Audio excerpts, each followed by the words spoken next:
particular, systems game. Like, you know what I'm saying? It's things like that Microsoft is real smart at. Now, check this out. Like, you can't use, avatars, on the PS3 in, certain games, like certain fun games. Like, you know what I'm saying? It's just, they don't do that right now. They don't allow that.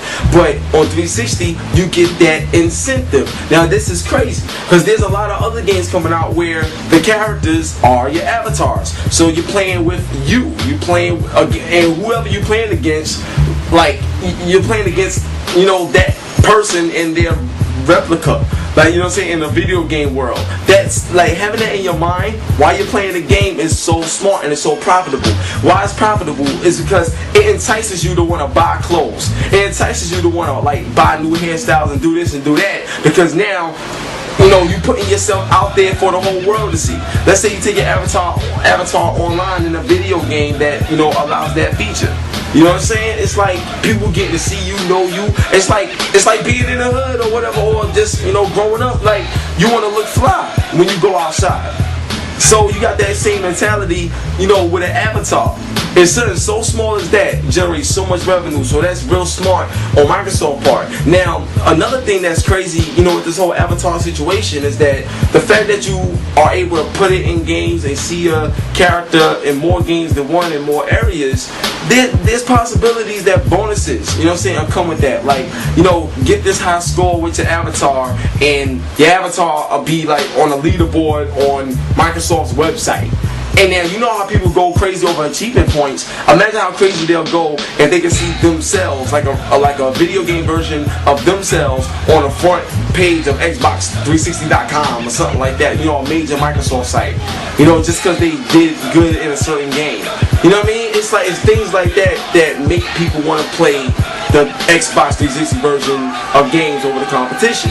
You see what I'm saying? So the whole avatar move is so smart because you don't got a world to walk around in, but you do got a world to play with that avatar, and that right there is smart, and it's like a substitute for what home offers. But currently, right now, it may work in Microsoft's favor a little better until home as that feature too, on top of what they already got, because what they already got is good. You see what I'm saying? So that right there is smart and profitable. And the more games that use that, you can guarantee that they're going to generate a lot more sales just because of the personalization that the gamers will be able to identify with. Because you understand, when they was promoting Project Natal, how you step in front of the camera and it recognizes you and you can move your body around and move your avatar around. I mean, how much more realistic you going to get than that as far as feeling like you are that avatar? Now imagine seeing that same person everywhere in all of these games that allow that, like input. It's going to be insane. So congratulations to Microsoft on adding that, because that's crazy. Now we're going to move on to this, right? Now, Xbox 360 is getting the spotlight now when it comes to range. Now, I was talking to you guys about this recently, about the whole range situation, PS3 and 360. Now, the 360 jump off, is running faster. Now, a lot of people are surprised, but I want to say this. Why are you surprised? How many years has PS3 been out, 360 been out, and you get the same results? 360 is coming out better, or 360 is running faster, or this and that. John Carmack himself said that it's easier to do things on the 360 than it is the PS3. Doesn't mean you can't achieve the same results or more results on the PS3. It's just that you can do things easier on the 360. Now, a lot of people was wondering if the game was, slightly compromised just so it could, run well on the 360. Is this a true statement? Most likely, yeah. Want to know why? Is because if John Carmack is going to say that this game will be better on the PS3 for such and such a reason, you know what I'm saying, and then you hear this type of news that's like the opposite of what you heard earlier, obviously there was some compromises made. But at the end of the day, does it really matter? Yes, it matters because, PS3 owners may feel like they get in the shaft when they could add more if they instead of more to get the same thing. But then at the same time, if you working on the title and you want it to be hot all across the board so everybody can, enjoy it, from a business standpoint, I understand exactly why it was done like that and why it needed you know, to go that route. Now, I will say this, right? You know, if you look at Rage, and the fact that, you know what I'm saying, you know, it's on the PC, it's on the 360 and everything, and most likely they working on those versions first to make sure they get the easy part out of the way so the hard part won't be as hard. You know what I mean? Don't worry about it. What this means is that the Xbox 360 version should, you know, be able to live up to the hype, you know what I'm saying, and handle what Rage can do. Now, I'm going to tell you this. You know, if Brink is anything to go on, then Rage should be able to be done on the 360. Regardless of how they got to do it, that's cool. But here is the big thing right now. Here's the big thing.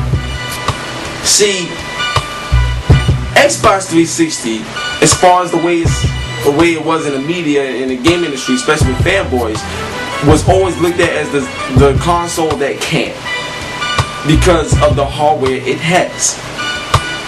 Now, every time you say that this system can't, they come up and show you that they can. You feel me? Now, that right there alone is one of the reasons why they still in the lead. You wanna know why? It's because if you have a person in real life, whatever, that's the underdog, and everybody keeps doubting them or saying this and saying that, and every time he gets doubt or you bet against him, he wins, he wins, he wins, he wins. That's exactly what the Xbox 360 is doing right now. Answering all challenges, answering all challengers, and proving all the doubters wrong.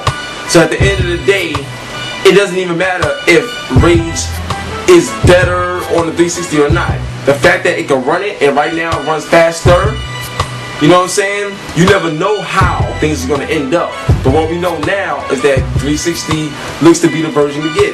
You know what I'm saying? And then at the end of the day, if that doom comes true at the end of the development cycle, I mean, what you want to say there?